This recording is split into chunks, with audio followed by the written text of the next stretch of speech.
Hello guys, कैसे हो सब। आई होप सभी अच्छे होंगे, मौज मस्ती कर रहे होंगे। तो आज हम थोड़ा सा आगे बढ़ लेते हैं अपने क्लास 10th में। चैप्टर नंबर 1 हमने कंप्लीट कर लिया था। आई होप आपको अच्छे से समझ आ गया होगा। आज हम चैप्टर नंबर 2 करने जा रहे हैं, पोलिनोमियल्स। तो पहले मैं आपको बताता हूं कि पोलिनोमियल होता क्या है और इसकी एक्सरसाइज 2.2 के इंट्रोडक्शन के बारे में चर्चा करेंगे, क्योंकि 2.1 एक्सरसाइज में तो ग्राफ से रिलेटेड जीरोज है। उसमें आपको पता है कि वो लाइन जहां पर कट करेगी ना, वही उसका जीरोज होगा। तो सेकंड एक्सरसाइज करेंगे, वो इंपॉर्टेंट एक्सरसाइज नहीं है, सेकंड एक्सरसाइज है अपने पास, एक्सरसाइज 2.2। इससे पहले मैं आपको अच्छे से बता देता हूं कि पोलिनोमियल क्या होता है। कोई भी टर्म अपने पास पोलिनोमियल होगी। मान लो मैंने 2 लिख दिया, 2 एक पोलिनोमियल है। क्यों है? मैंने बताया कोई भी टर्म पोलिनोमियल होगी, चाहे वो 2 टर्म्स हो, 3 टर्म्स हो, 1 टर्म हो, वो सारे पोलिनोमियल होंगे। कब होंगे? जब अपने पास वेरिएबल की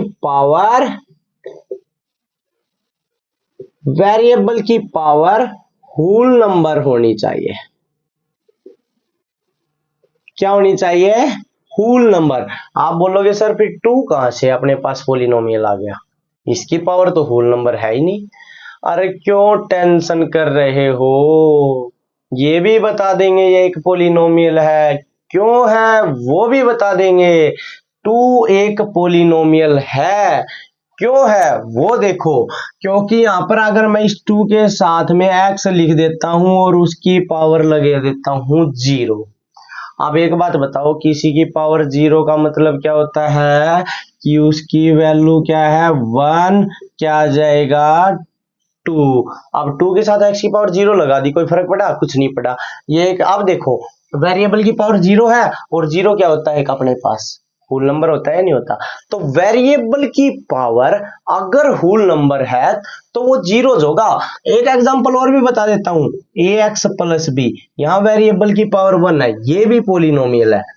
एक और example, ax square plus bx plus c, यहां पर वेरिएबल की पावर 2 है, हाईएस्ट पावर 2 है, और यहां पर वेरिएबल की पावर 1 है। ये भी एक पोलिनोमियल है, क्योंकि पावर तो होल नंबर ही है। हाँ, अगर मैं बोलूं रूट एक्स प्लस 1/x, ये एक पोलिनोमियल नहीं है, नोट ए पोलिनोमियल, नोट ए पोलिनोमियल। आप बोलोगे सर ये पोलिनोमियल क्यों नहीं है? रूट का मतलब होता है पावर 1/2, प्लस में 1/x। अब देखो 1/2 पावर अपने पास होल नंबर है। आप बोलोगे नहीं है, कैसी है? 1/2 का मतलब रैशनल नंबर, तो ये पावर अपने पास रैशनल नंबर है, इसलिए ये एक पोलिनोमियल नहीं है। आई होप आपको पोलिनोमियल के बारे में अच्छे से पता चल गया होगा। अब आपने ये भी पढ़ा था 9th क्लास में कि अपने पास अकेला 2 लिखा तो इसको हम कांस्टेंट पोलिनोमियल बोलते हैं। जिसमें वेरिएबल की हाईएस्ट पावर, सबसे बड़ी पावर 1 हो, उसको लीनियर पोलिनोमियल बोलते हैं। जिस पोलिनोमियल में हाईएस्ट पावर, सबसे बड़ी पावर 2 हो, उसको हम क्वाड्रेटिक पोलिनोमियल बोलते हैं। और 10th क्लास में हम क्वाड्रेटिक पोलिनोमियल के बारे में पढ़ेंगे। और क्वाड्रेटिक पोलिनोमियल अपने पास जीरोज निकालने हैं, और जीरोज निकालने अपने 9th क्लास में अच्छे से सीखा था ना। क्वाड्रेटिक पोलिनोमियल के जीरोज कैसे निकालते हैं? By splitting term. एक बार बता दो, पढ़ा था या नहीं पढ़ा था? अच्छे से बोलो भाई, जल्दी। सप्लीटिंग टर्म पढ़ा था। क्या होता है? इसकी और इसकी मल्टीप्लाई, बीच वाला सम, उसी को बोलते हैं हम बाई सप्लीटिंग टर्म। ऐसे 2 नंबर ढूंढने हैं जिनकी मल्टीप्लाई ये आ जाए और सम आ जाए, बीच वाला नंबर। अब देखो, ये ए बी सी ये लिखे हुए हैं। ए है वो एक्स स्क्वायर का कोफिशिएंट है, बी है वो एक्स का कोफिशिएंट है, और सी है वो अकेला एक कांस्टेंट है। क्लियर? तो क्वाड्रेटिक पोलिनोमियल की फॉर्म याद रखनी है, A X square plus B X plus C. I hope आपको अच्छे समझ आ गया होगा क्वाड्रेटिक पोलिनोमियल क्या होता है। आगे बढ़ते हैं इसके बारे में। आगे है अपने पास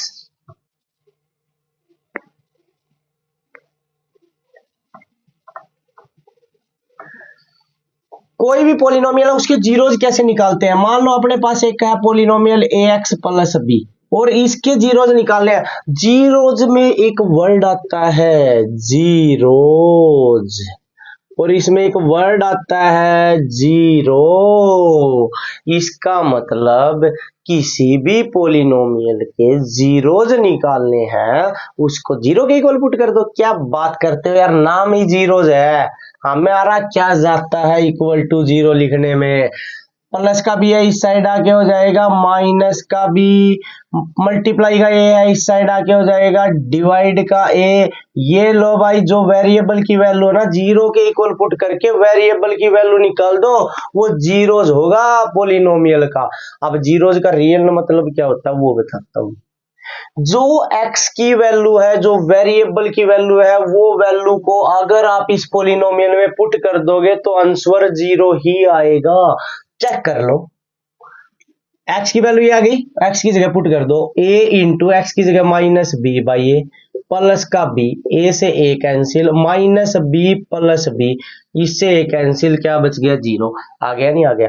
तो जो भी वेरिएबल की वैल्यू है उसको पोलिनोमियल में पुट कर दो, वो अपने पास जीरोज होगा उस पोलिनोमियल का, अगर वो उसको जीरो बना देता है तो। और जीरो निकालने के लिए उसको इक्वल टू जीरो पुट करके वेरिएबल की वैल्यू निकाल देनी है।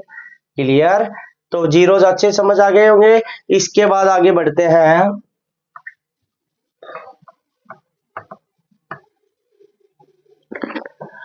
अपने पास क्वाड्रेटिक पोलिनोमियल बनाने का फॉर्मूला,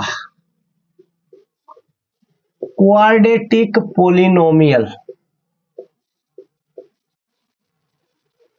बनाने का फॉर्मूला क्या होता है वो देखो। मान लो अपने पास एक अल्फा और बीटा दो जीरोज है क्वाड्रेटिक पोलिनोमियल के। तो मान लेते हैं एक तो x की वैल्यू अल्फा और एक x की वैल्यू बीटा है, दो जीरोज है तो ये x की वैल्यू है। मैंने क्या बताया था, जो वेरिएबल की वैल्यू आ जाती है वो जीरोज होता है। तो वेरिएबल की वैल्यू मान लो ये दो आई हुई है, इसको इस साइड लेके आ जाओ अल्फा को, ये आ गया minus alpha equal two zeros, ये प्लस का बीटा इस साइड आके minus beta equal two zeros. दो इक्वेशन हो गई, दोनों की करवा दो multiply, x minus alpha x minus beta करवाओ मल्टीप्लाई, x के साथ x के है, x की बीटा के साथ करवाएंगे तो माइनस का बीटा x, इसकी x के साथ करवाएंगे तो माइनस का अल्फा x, इन दोनों की मल्टीप्लाई करवाएंगे तो ये हो जाएगा माइनस और माइनस प्लस और अल्फा बीटा। यहां से कॉमन आ गया अपने पास x और माइनस, क्या बच गया अल्फा प्लस बीटा, प्लस में अल्फा बीटा। ये लो भाई, क्वाड्रेटिक पोलिनोमियल बनाने का फॉर्मूला आ गया, x square minus alpha plus beta into x plus alpha beta. और इसके आगे, ये सब के आगे क्या लिखा हुआ, वन, और उस वन को हम एक कांस्टेंट लिख देते हैं के, कि कोई भी कांस्टेंट आ सकता है कॉमन, 2 3 4 5 6 कुछ भी हो सकता है कॉमन। तो यहाँ पर अपने पास के लिख दिया उसकी जगह। क्वाड्रेटिक पोलिनोमियल बनाने का फॉर्मूला आपके पास रेडी है, जिसमें आपको अगर ये पोलिनोमियल बनाना है तो अल्फा प्लस बीटा की वैल्यू चाहिए और अल्फा बीटा की वैल्यू चाहिए। अल्फा प्लस बीटा का मतलब होता है सम ऑफ जीरोज, अल्फा बीटा का मतलब होता है प्रोडक्ट ऑफ जीरोज।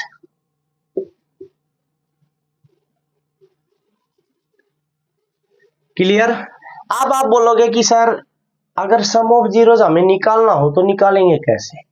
अरे उसका भी फॉर्मूला बताएंगे, समझ आने की तो वैसे ही गारंटी है, टेंशन मत लो, सब कुछ बताएंगे, छोटे से छोटी चीज, बड़े से बड़ी चीज, सब बताएंगे। बताने के लिए क्या है, इसकी मल्टीप्लाई करा दो, मल्टीप्लाई कराओगे तो क्या आ जाएगा, के एक्स स्क्वायर, के की इसके साथ करवाएंगे तो माइनस के x into alpha plus beta, और के की इसके साथ करवाएंगे के अल्फा बीटा। और मैंने अभी क्या बताया था कि क्वाड्रेटिक पोलिनोमियल की फॉर्म क्या होती है, A X square plus B X plus C, बताई थी या नहीं? यहां से आई ए की वैल्यू को कंपेयर कर दो, इससे ए की वैल्यू क्या आ गई, ए की वैल्यू आप बोलोगे के, बी की वैल्यू एक्स को छोड़ दो ना, एक्स तो कंपेयर करेंगे तो ये बच गई, ये अपने पास बी की वैल्यू है, तो बी की वैल्यू आ गई के अल्फा प्लस बीटा। लेकिन एक चीज ध्यान रखना, साइन साथ लगाना, माइनस लगा तो माइनस। सी की वैल्यू बोलोगे क्या आ गई भाई, सी से कंपेयर कर दो, क्या आ गई के अल्फा बीटा। एक बार तो इस बी वाले को ए से डिवाइड कर दो, एक बार सी वाले को, आपके फॉर्मूले तैयार रेडी बनकर है, कोई दिक्कत नहीं, रेडी है, रेडी सब कुछ, बस आपको देखने का नजरिया होना चाहिए। देखो बी को ए से डिवाइड करेंगे तो माइनस के अल्फा प्लस बीटा को भी डिवाइड कर देंगे के से के कैंसिल, माइनस को इस साइड लेके आ जाओ, माइनस बी बाई ए, देखो alpha plus beta, sum of zero निकाले, फॉर्मूला आ गया minus B by A, product of zero से निकाले फॉर्मूला। फिर ऐसे ही सी वाले को ए से डिवाइड कर दो तो सी को डिवाइड कर देंगे ए से, के अल्फा बीटा को डिवाइड कर देंगे के से के कैंसिल, अल्फा बीटा की वैल्यू निकालने का formula product of alpha beta C by A. ये फॉर्मूले आपको याद हो जाने चाहिए, आपकी एक्सरसाइज करने में बहुत काम आएंगे, इनके ऊपर ही क्वेश्चन आते हैं आपके एग्जाम में। क्लियर? तो आपको अल्फा प्लस बीटा फॉर्मूला पता चल गया, minus B by A, alpha beta formula पता चल गया C by A, sum of zeros product of zeros. Clear? ये था आपका 2.2 एक्सरसाइज और जो पोलिनोमियल है चैप्टर 2 का पूरा इंट्रोडक्शन। आई होप आपको अच्छे से समझ आ गया होगा। आज के लिए इतना ही, हम इंट्रोडक्शन ही करेंगे, बाकी एक्सरसाइज 2.2 के क्वेश्चन नेक्स्ट वीडियो में करेंगे। तो आज के लिए इतना ही, thank you and have a nice day. और आप मौज करते रहे, मस्ती करते रहे, आगे बढ़ते रहें, यही मेरी दुआ है। Thank you and have a nice day.